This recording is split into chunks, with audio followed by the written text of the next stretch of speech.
Welcome back to a glimpse at His Story, an investigative look into ancient history and God's Word. Today we're going to be in session 10, evidence number 8, and we're going to be digging into those creation and flood stories that we've already mentioned in a previous video. Before we dig in, it's time for our memory verse. Remember Hebrews 11:10, for he looked for a city which hath foundations, whose builder and maker is God.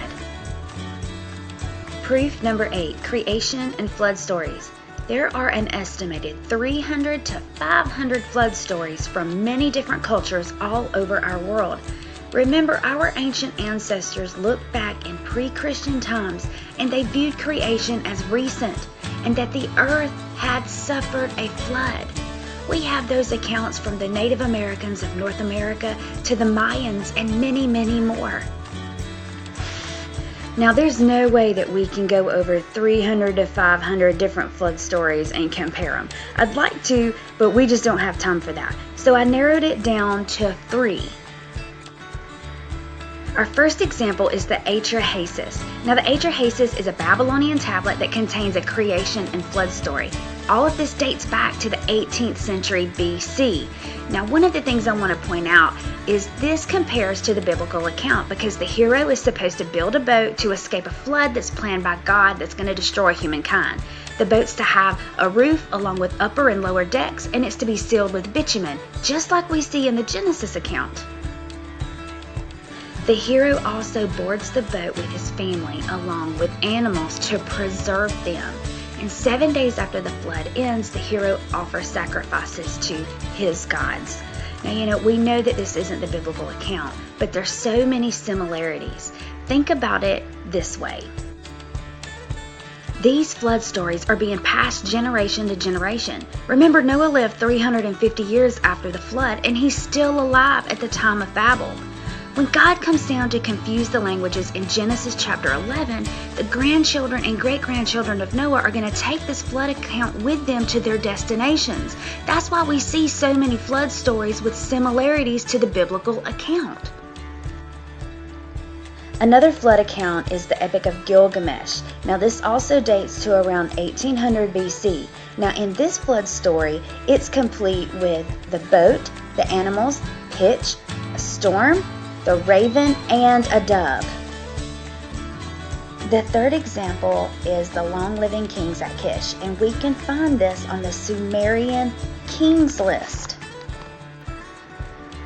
Here's a translation of the Sumerian kings list, and I want to point out the name of the king, and you see, like 8 stars, 10 stars. Like 10 stars is 36,000 years.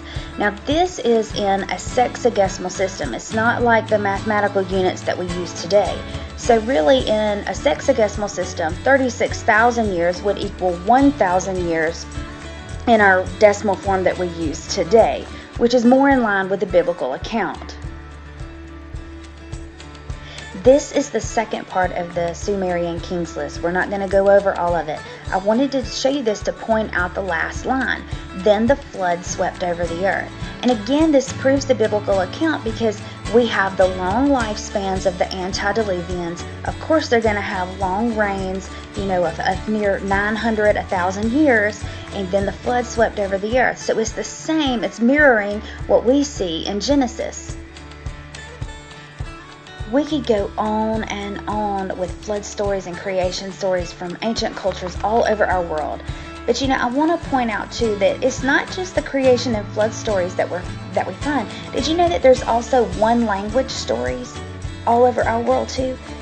All of these ancient cultures know that at one time that we all had one language. We were all together. And again, that proves the biblical account.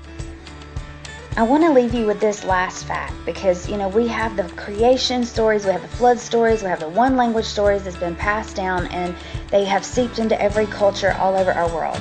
But something else was passed down too. Did you know that the length to width to height ratio, the arc ratio, is what shipbuilders often use today?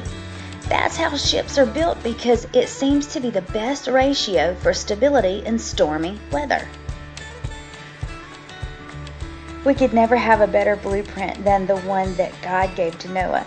So of course this length to width to height, the arc ratio, is going to be passed down from generation to generation too. I think it's just amazing that we're all of these years later and we can still look back. We can find creation stories, flood stories, one language stories, and we can even find that arc ratio that's even used in shipbuilding today. We can take God at His word.